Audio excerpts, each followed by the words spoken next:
प्रिय विद्यार्थियों, नमस्कार। बीए पाठ प्रथम में प्रथम प्रश्न पत्र में यूनिट सी के अंतर्गत हम सांख्यिकी से संबंधित कुछ बिंदुओं पर चर्चा करेंगे। आज का बिंदु collection and tabulation of data का तृतीय वीडियो है। कलेक्शन यानी संग्रहण, एंड टेबुलेशन का मतलब सारणीयन यानी आंकड़ों को सारणी में बनाना, और डाटा मतलब आंकड़े। जैसा कि हमने पूर्व के दो वीडियो में अध्ययन किया है कि समंक दो प्रकार के होते हैं, प्राथमिक समंक और द्वितीयक समंक।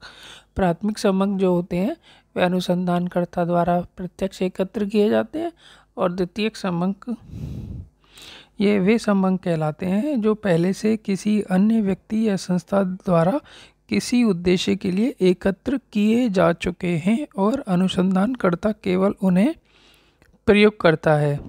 ऐसे समंक मौलिक एवं नए नहीं होते, बल्कि पहले से प्रकाशित सामग्री द्वारा प्रयोग किए जाते हैं। उदाहरण के लिए, यदि किसी अनुसंधानकर्ता द्वारा सरकार के संकलित बाल श्रमिकों के जीवन एवं शिक्षा के स्तर संबंधी आंकड़े हैं और वह उनका प्रयोग कर लेता है, तो वे द्वितीयक समंक कहलाएंगे। यहाँ हम देख लेते हैं कि प्राथमिक और द्वितीयक समंकों का अंतर किस प्रकार है। प्राथमिक समंकों की चर्चा हम पहले कर चुके हैं। यहाँ हम द्वितीयक समंकों की बात कर लेते हैं। द्वितीयक समंकों का प्रयोग एक बार हो चुका होता है, अर्थात वे मौलिक एवं नए नहीं होते। ये सांख्यिकी रीतियों के लिए किसी निर्मित माल की तरह होते हैं। द्वितीयक समंक अन्य व्यक्तियों या संस्थाओं द्वारा पूर्व में संकलित हो चुके होते हैं।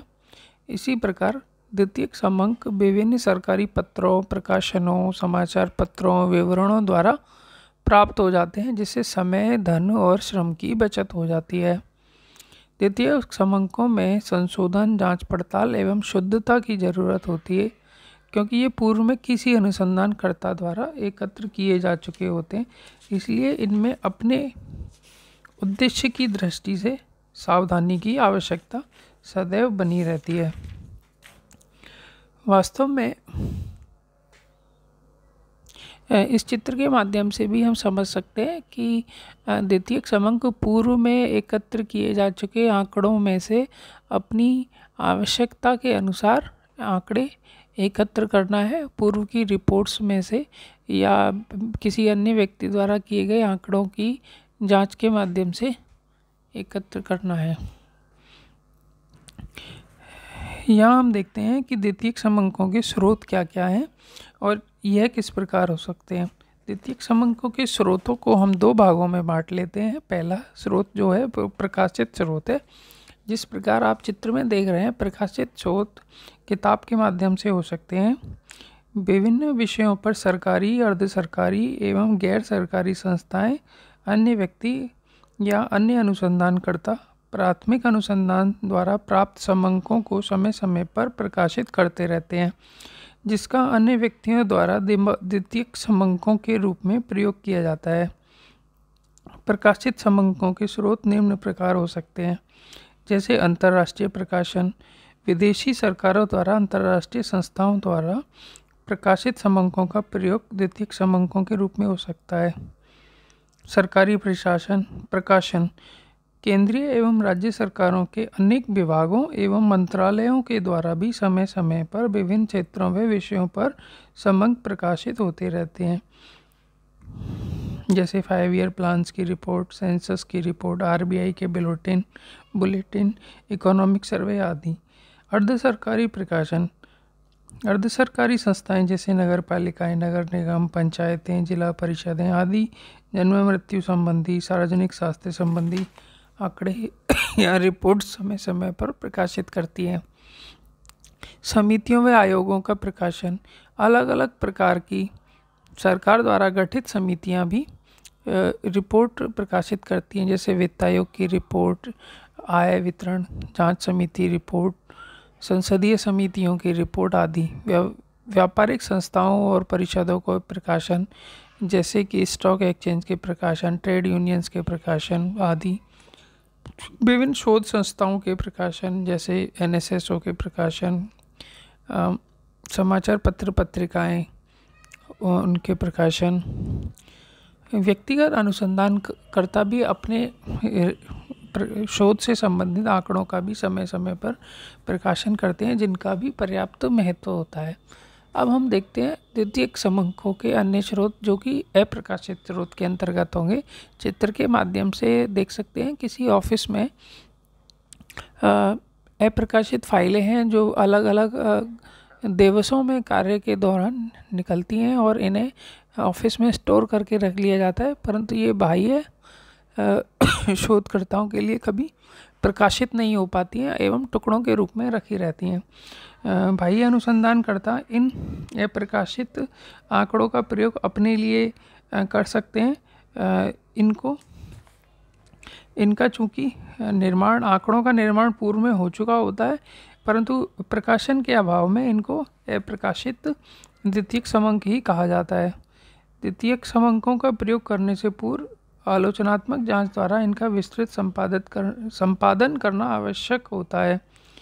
कॉर्नर के अनुसार समंक विशेष रूप से अन्य व्यक्तियों के द्वारा जो एकत्रित समंक हैं वो प्रयोगकर्ता की दृष्टि से त्रुटियों से पूर्ण होते हैं। ये त्रुटियां अनेक कारणों से हो सकती हैं, जैसे सांख्यिकी इकाई में परिवर्तन, सूचना की अपूर्णता एवं अपर्याप्तता, पक्षपात, उद्देश्य व क्षेत्र की भिन्नता आदि। अतः अनुसंधानकर्ता को अपनी अनुकूलता, पर्याप्तता यानी एडिक्वेसी के आधार पर समंकों का संकलन करना चाहिए। द्वितीयक समंकों का प्रयोग करते समय निम्न बातों का ध्यान रखना चाहिए। पिछले अनुसंधानकर्ता की योग्यता कैसी थी, उसके संग्रहण या संकलन की रीति कैसी थी, उसका क्षेत्र किस तरह का था, वह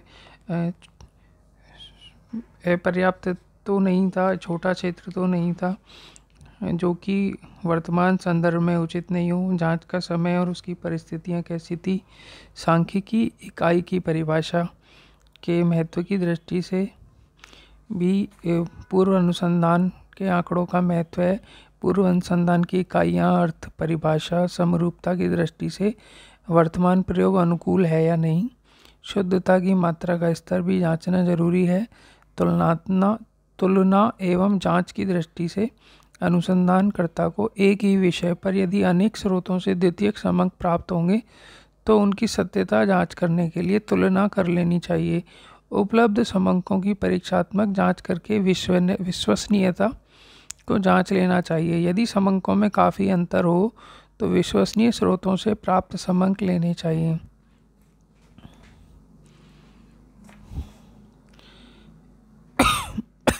इस प्रकार हमने द्वितीयक समंकों की जांच, प्रयोग और सावधानियों की चर्चा करी है और अंत में हम देखते हैं कि A.L. बाउलो के अनुसार प्रकाशित समंकों को ऊपर से ही देखकर उनके बाह्य मूल्य के आधार पर स्वीकार कर लेना कभी सुरक्षित नहीं है, जब तक उनका अर्थ व सीमाएं अच्छी तरह से ज्ञात नहीं हो जाएं, और यह सदैव आवश्यक है कि उन तर्कों की आलोचनात्मक समीक्षा की जाए जो उन पर आधारित है।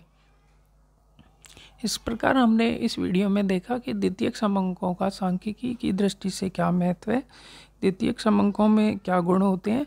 द्वितीयक समंक प्रकाशित और अप्रकाशित दो प्रकार के हो सकते हैं। द्वितीयक समंकों की प्रयोग में और उनके जांच में क्या सावधानियों की आवश्यकता होती है और इसके बारे में A.L. बाउलो ने क्या कहा है। इसके प्रश्न के संदर्भ में देखा जाए तो यह उल्लेखनीय हो सकता है द्वितीयक समंक क्या है 2 नंबर के लिए, द्वितीयक समंकों के प्रकार क्या हैं या स्रोत क्या, द्वितीयक समंकों के स्रोत क्या हैं, यह भी 2 नंबर में पूछा जा सकता है। 100 नंबर में पूछा जा सकता है, 100 शब्दों में पूछा जा सकता है द्वितीयक समंकों के प्रयोग में क्या क्या सावधानी रखनी चाहिए। आशा करता हूँ कि मेरा यह वीडियो आपको द्वितीयक समंकों की दृष्टि से समझ में आया होगा और परीक्षा की दृष्टि से आपको महत्वपूर्ण जानकारी मिली होगी। इस प्रकार हमने सारणीयन आंकड़ों के सारणीयन और के संदर्भ में 3 जो वीडियो हैं उनमें अध्ययन कर लिया है। हम एक वीडियो और में सांख्यिकी के अगले बिंदु पर चर्चा करेंगे।